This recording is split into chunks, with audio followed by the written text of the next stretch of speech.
بسم اللہ الرحمن الرحیم۔ ارطغرل غازی اس وقت پوری دنیا میں موضوع بحث ہے۔ پچھلے 5 سالوں سے ترکی، پاکستان، بھارت، عرب ممالک، یورپی ممالک، ویسٹرن دنیا اور امریکہ میں ارطغرل غازی کے کردار پر بحث ہو رہی ہے کہ یہ ہے کون تھا ارطغرل غازی؟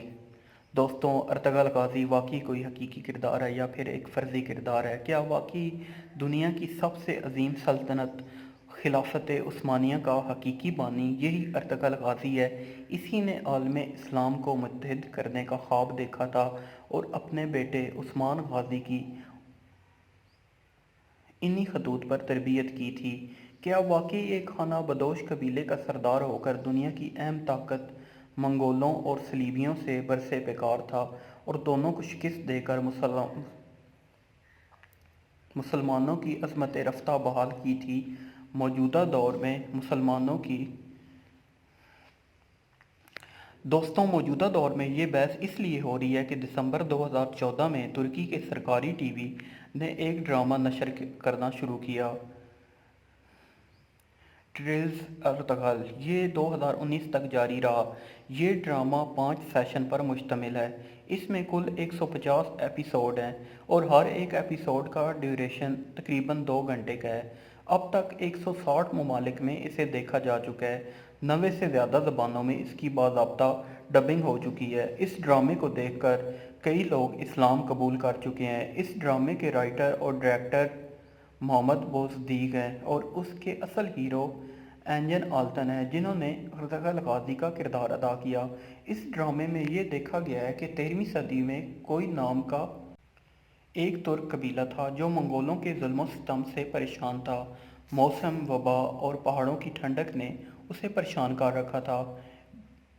بھیڑیں چرانا اس کا پیشہ تھا۔ اس قبیلے نے امیر حلب سے زمین حاصل کر کے شام کے علاقے میں اپنے قبیلے کو آباد کیا، جہاں صلیبیوں سے مسلسل اس کی لڑائی رہی اور بالآخر اس قبیلے کے جانبازوں نے حلب کے علاقے میں صلیبیوں کے خفیہ قلعے کو مسمار کر دیا۔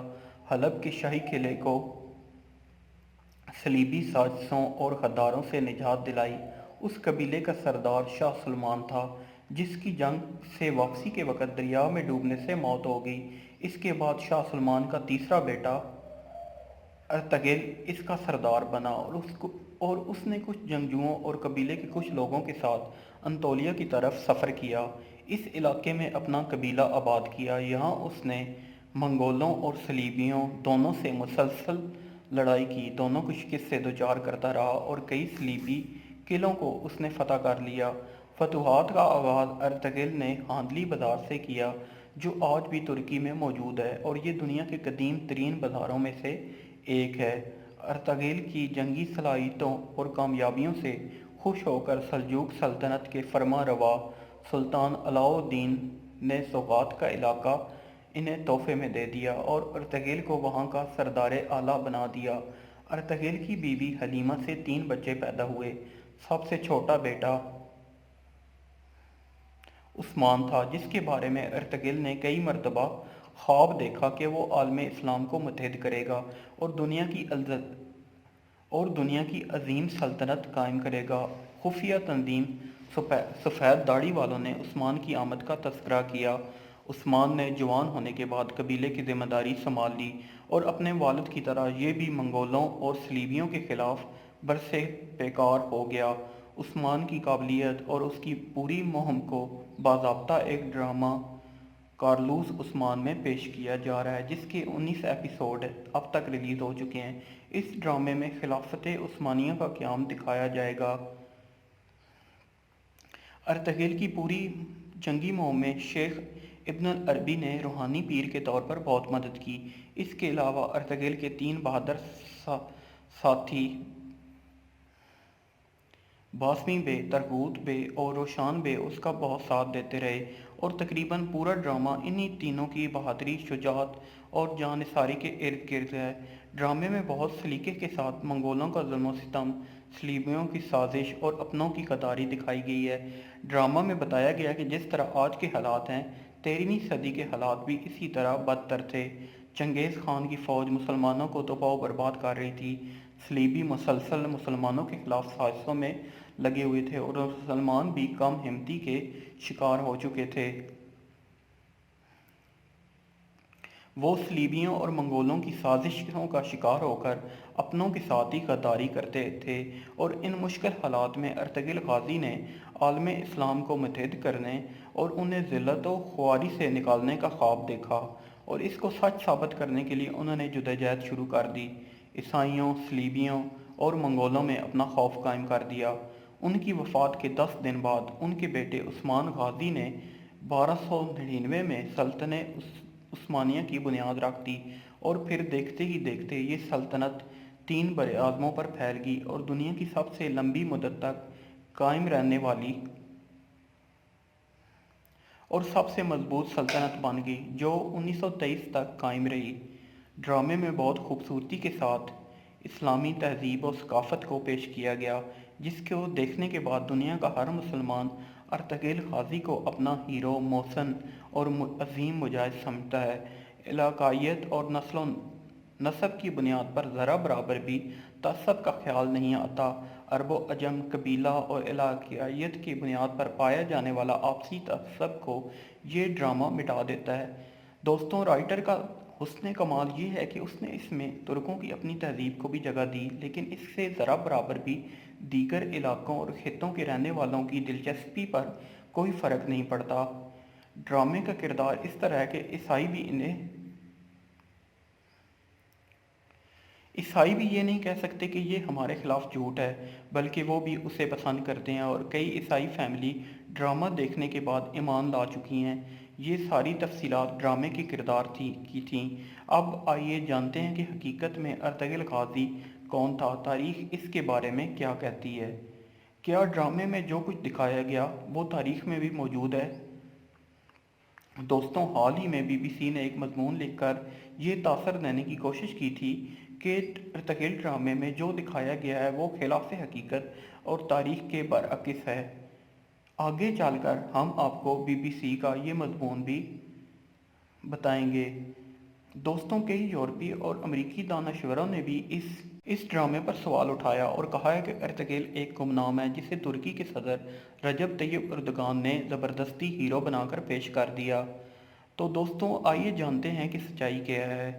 دوستوں، ارطغرل کے حوالے سے تاریخ میں زیادہ تذکرہ نہیں ہے، تاہم جو تذکرہ ہے اس سے ڈرامے کے اکثر کردار میں یکسانیت پائی جاتی ہے۔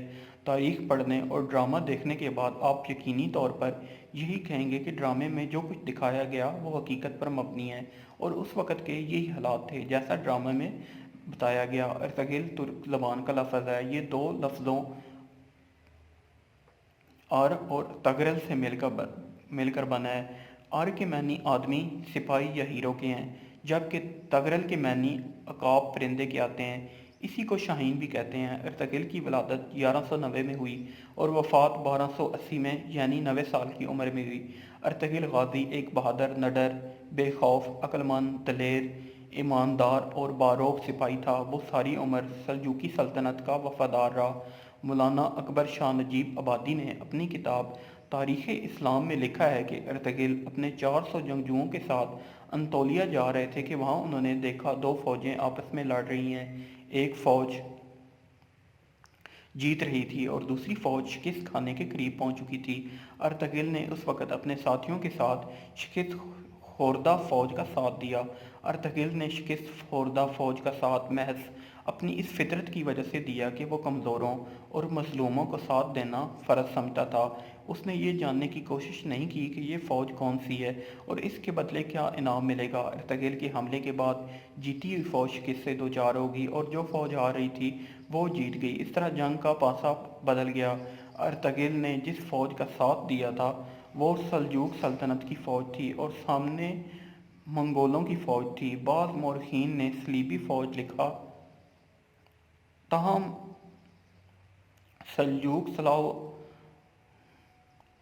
بہرحال سلجوق صلاح الدین نے ارطغرل کی اس بہادری سے خوش ہو کر انہیں سوغوت کا علاقہ جاگیر کے طور پر دے دیا اور اپنا سردار اعلیٰ منتخب کیا۔ مشہور مورخ کہتے ہیں کہ جس انطولیہ میں یہ ترک قبائل پہنچے تھے وہاں بہت عرصے سے کئی نسلوں اور مذاہب کے لوگ آباد تھے، جن میں یہودی، آرمینیائی، کرد، یونانی اور عرب شامل تھے۔ اس علاقے کے مغرب میں ماضی کے مقابلے میں بہت کمزور باستینی سلطنت تھی، جس کا اختیار اچھے دنوں میں انطولیہ سے ہوتا ہوا شام تک تھا، اور مشرق میں سلجوق، جو اپنے آپ کو رومی سلجوق کہتے تھے۔ 13ویں صدی کے وسط میں منگولوں کے ہاتھوں شکستوں نے سلجوق کو کمزور کر دیا اور وہ منگولوں کو نذرانہ دینے پر مجبور ہو گئے تھے۔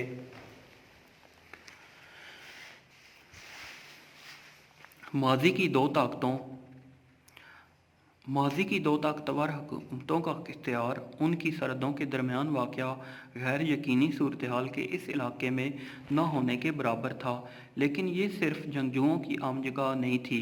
مہم جوئی کرنے والوں کے علاوہ یہاں وہ لوگ بھی آتے تھے جن کے پاس جانے کے لیے کوئی اور جگہ نہیں ہوتی تھی۔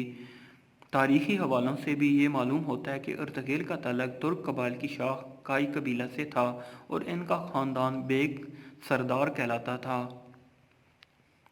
یہ قبیلہ عقیدتاً اہل سنت والجماعت سے منسلک اور مسلکاً حنفی تھا۔ تاریخ کی کتابوں میں ارطغرل کی زندگی کے احوال اور ان کی سرگرمیوں سے متعلق زیادہ معلومات نہیں ملتیں، البتہ ان کے بیٹے عثمان اول کے ڈالے ہوئے سکوں سے تاریخی طور پر ان کے وجود کی تصدیق ہوتی ہے۔ ان سکوں میں عثمان اول نے اپنے والد کا نام ارطغرل ضرب کروایا تھا۔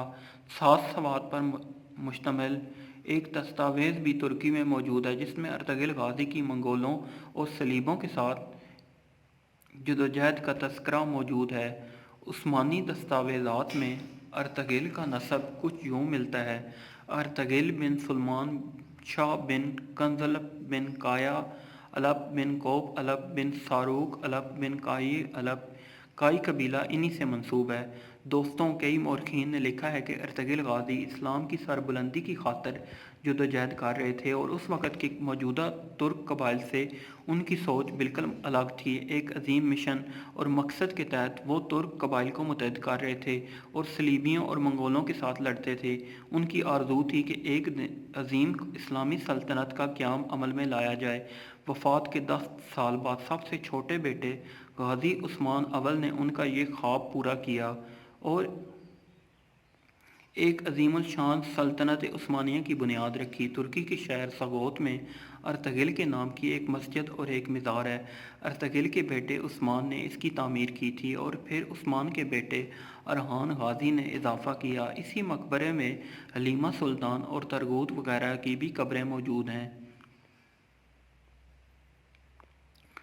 دوستوں، ڈرامے میں پیش کیے گئے پلاٹ اور تاریخ میں درج واقعات کا جائزہ لینے کے بعد ہم اس نتیجے پر پہنچے ہیں کہ ڈرامہ اور تاریخ میں کوئی تضاد نہیں۔ ڈرامے میں پیش کی گئی فکر جدوجہد صلیبیوں اور منگولوں سے لڑائی حقیقت پر مبنی ہے۔ ارطغرل کا تعلق ایک خانہ بدوش قبیلے سے تھا جس نے عظیم اسلامی سلطنت کا خواب دیکھا اور اس کا مشن پورا ہوا۔ اس کے نام سے منگولوں اور صلیبیوں پر ہیبت طاری تھی اور آج اس کے کردار پر ڈرامہ بننے کے بعد پھر یورپ اور امریکہ پر اس غازی کا خوف طاری ہو گیا۔ یہ بھی سچ ہے کہ ڈرامے میں کچھ ایسے کردار ہیں کہ جن کا تعلق اس عہد سے نہیں، جس پر ہم اگلی کسی ویڈیو میں بات کریں گے۔ تجزیہ نگاروں کے مطابق تاریخ پر بنایا گیا اب تک کا یہ سب سے مقبول ڈرامہ ہے، جس نے بالی ووڈ اور ہالی ووڈ کو بھی کافی نقصان پہنچایا۔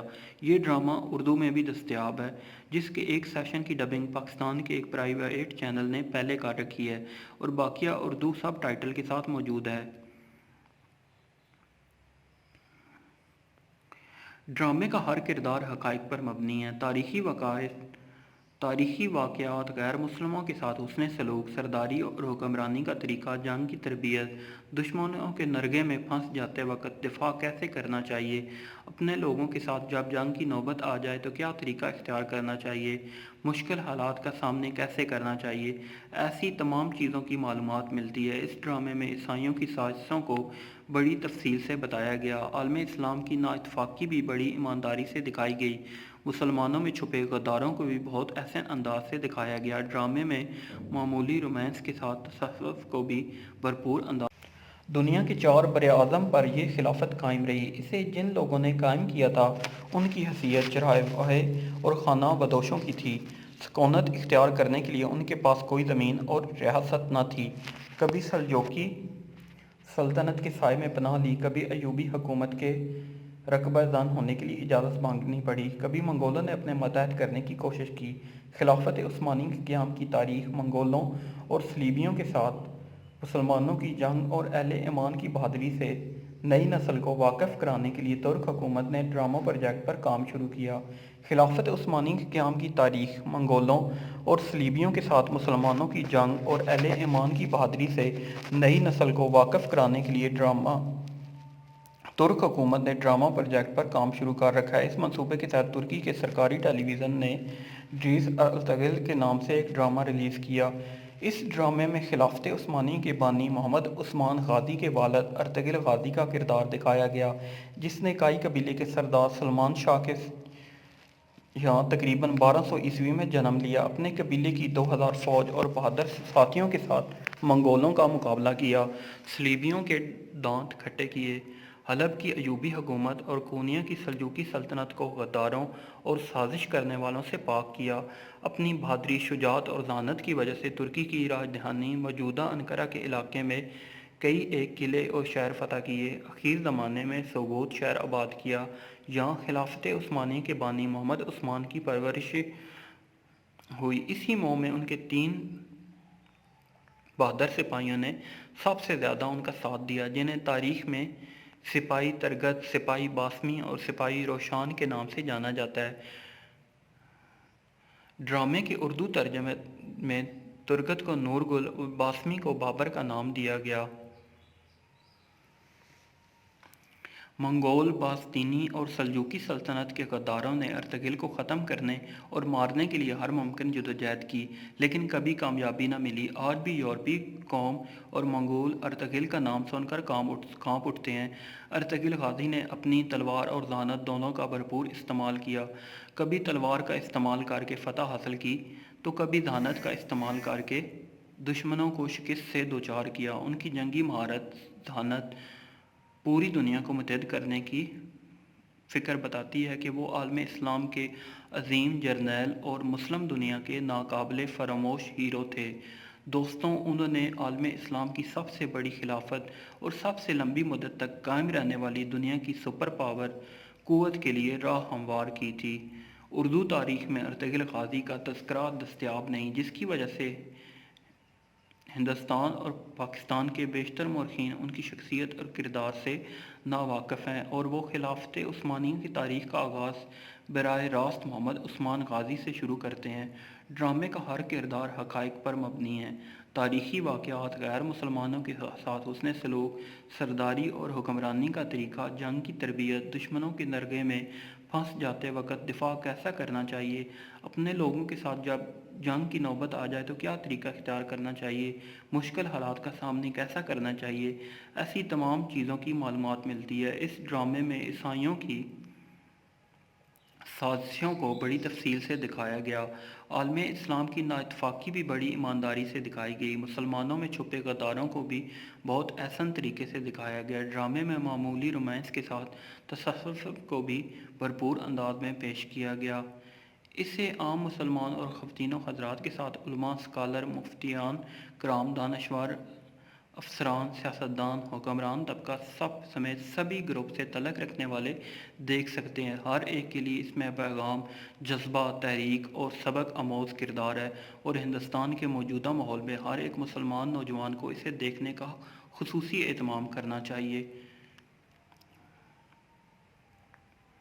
یہ ڈرامہ ریلیز ہونے کے بعد ترکی کے تئیں مغرب اور یورپ کی بے چینی میں مزید اضافہ ہو گیا۔ امریکی میڈیا نے اسے ترکی کا سافٹ ایٹم بم قرار دیتے ہوئے الزام عائد کر رکھا ہے کہ اردگان اس کے ذریعے مسلمان نوجوانوں کو ورگلا رہے ہیں، انہیں عظیم اسلامی سلطنت کے دلکش خواب دکھا کر ایک ایسا جذبہ پیدا کیا جا رہا ہے جو عنقریب قیامت خیز طوفان کی صورت میں نمودار ہوگا۔ ترک صدر رجب طیب اردگان نے مغرب کے ایسے تمام پروپیگنڈے کا جواب صرف اس جملے کے ذریعے دیا کہ جب تک شیر خود اپنی تاریخ نہیں لکھیں گے